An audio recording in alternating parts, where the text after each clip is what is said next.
Halo everyone, kenalin, aku Taufan Andrea Rizky dari Magister Kenotariatan FHUI. Teman-teman, pasti teman-teman semua pernah dengar apa itu saham. Saham itu bisa kita definisikan sebagai bentuk kekayaan yang ada di dalam suatu perseroan terbatas, perseroan terbuka, dan segala macamnya itu. Nah, malam ini aku bakal bahas sedikit mengenai topik saham yang cukup menarik. Saham itu sebetulnya apa sih? Saham itu bentuk penyertaan modal kita di dalam suatu perseroan terbatas. Misalnya, katakanlah suatu PT memiliki modal dasar 50 juta. Gimana sih caranya kita untuk memiliki saham di dalam PT tersebut? Ya, kita bisa untuk mengambil bagian dari 50 juta modal PT tersebut. Saham itu, sebagaimana kita ketahui, disebutkan dalam Undang-Undang PT, merupakan benda bergerak dan juga memberikan hak dan kewajiban yang melekat pada pemegangnya.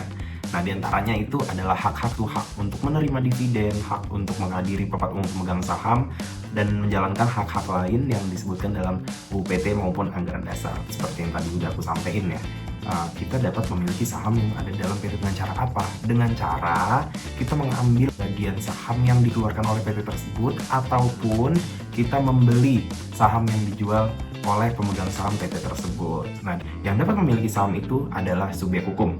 Subjek hukum itu terbagi menjadi dua, yaitu subjek hukum orang perorangan atau natural person, dan juga subjek hukum badan. Badan hukum ini bisa berupa PT, bisa berupa koperasi, bisa berupa yayasan, itu dapat memiliki saham. Disebutkan juga dalam pasal 60 UU PT di mana saham adalah benda bergerak. Artinya bahwa saham dapat dipindah tangankan karena berbagai hal. Yang pertama karena peristiwa hukum, misalnya karena pewarisan, dan juga karena perbuatan hukum. Di antaranya jual beli, hibah wasiat, hibah. Nah, itu salah satu bentuk cara memindahkan hak atas saham.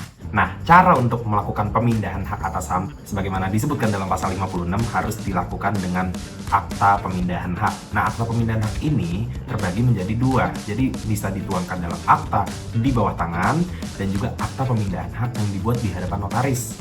Namun, dalam proses pemindahan hak atas saham tersebut terdapat guidance atau aturan-aturan yang tidak dapat dikesampingkan atau dilanggar.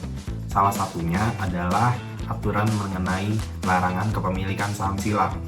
Sebenarnya apa sih kepemilikan saham silang ini? Kenapa dia dilarang? Jadi, larangan kepemilikan saham silang ini berlaku bagi perseroan terbatas, di mana perseroan terbatas A, dia tidak boleh untuk membeli atau memiliki saham dalam perseroan terbatas B, yang dalam waktu bersamaan si perseroan B ini memiliki saham juga di dalam perseroan A.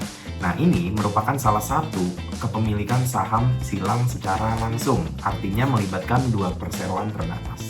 Selain itu, ada juga larangan kepemilikan saham secara tidak langsung dan melibatkan perseroan antara atau perseroan lain di antara dua perseroan tersebut. Artinya perseroan A memiliki saham di perseroan C, di mana perseroan C ini memiliki saham di perseroan B, dan perseroan B memiliki saham dalam perseroan A. Nah, seperti itu ya teman-teman. Jadi itu dilarang bagi perseroan terbatas. Larangan kepemilikan saham silang ini disebutkan secara tegas dalam pasal 36 UU PT. Nah, yang menjadi persoalan adalah bagaimana jika transaksi jual beli saham yang memuat unsur kepemilikan saham silang nanti itu dituangkan ke dalam akta notaris. Apa sih akibat hukumnya bagi notaris? Kedua, bagaimana notaris itu harus memverifikasi dokumen yang diberikan oleh para pihak yang mau bertransaksi ini agar tidak terindikasi kepemilikan saham silang sehingga melanggar ketentuan pasal 36 UU PT. Jika kita berbicara tentang notaris, sebetulnya notaris itu hanya bertanggung jawab terhadap kebenaran formil daripada akta yang dibuatnya. Jadi notaris itu menjamin kebenaran identitas penghadap, kebenaran penghadap itu hadir di hadapannya. Akan tetapi notaris itu adalah pejabat umum yang sebenarnya memiliki kewajiban untuk bertindak secara cermat. Maka notaris itu tidak bisa serta-merta menuangkan semua isi perbuatan hukum yang bertentangan dengan hukum. Nah, akibatnya apa? Kalau misalnya notaris itu menuangkan sesuatu yang bertentangan dengan hukum, misalnya larangan kepemilikan saham silang ini di dalam aktanya, akibatnya terhadap aktanya itu dapat dinyatakan perbuatannya itu batal demi hukum, atau minimal akta itu dapat turun kekuatan pembuktiannya dari akta otentik menjadi akta di bawah tangan. Dan apabila kita kaitkan dengan prinsip tanggung jawab, apabila notaris menuangkan perbuatan hukum yang bertentangan dengan ketentuan peraturan perundang-undangan dan menyebabkan kerugian, maka notaris tersebut dapat digugat dengan pasal 1365 KUH Perdata terkait dengan perbuatan melawan hukum. Nah, selanjutnya bagaimana sih notaris ini dapat mencegah agar praktik kepemilikan saham silang itu tidak membawa dampak buruk di kemudian hari? Notaris dapat melakukan verifikasi dokumen terkait dengan identitas para penghadap, perbuatan hukum yang dilakukan, apakah perbuatan tersebut sudah sah dan tidak melanggar ketentuan peraturan perundang-undangan. Apabila seorang notaris merasa ragu di kemudian hari ini dapat diindikasikan melawan hukum, maka notaris memiliki kewajiban untuk menolak apabila ada alasannya, sebagaimana disebutkan dalam pasal 16 ayat 1 huruf D. Penelitian ini telah diteliti oleh beberapa peneliti sebelumnya. Adapun kebaruan dari penelitian yang saya lakukan ini adalah saya berharap agar notaris kedepannya dapat lebih berhati-hati dalam memverifikasi dokumen dan juga keterangan para pihak agar mencegah terjadi kepemilikan saham silang. Oke, begitu dulu ya. Terima kasih telah menyaksikan. Semoga ilmunya bermanfaat. Terima kasih teman-teman.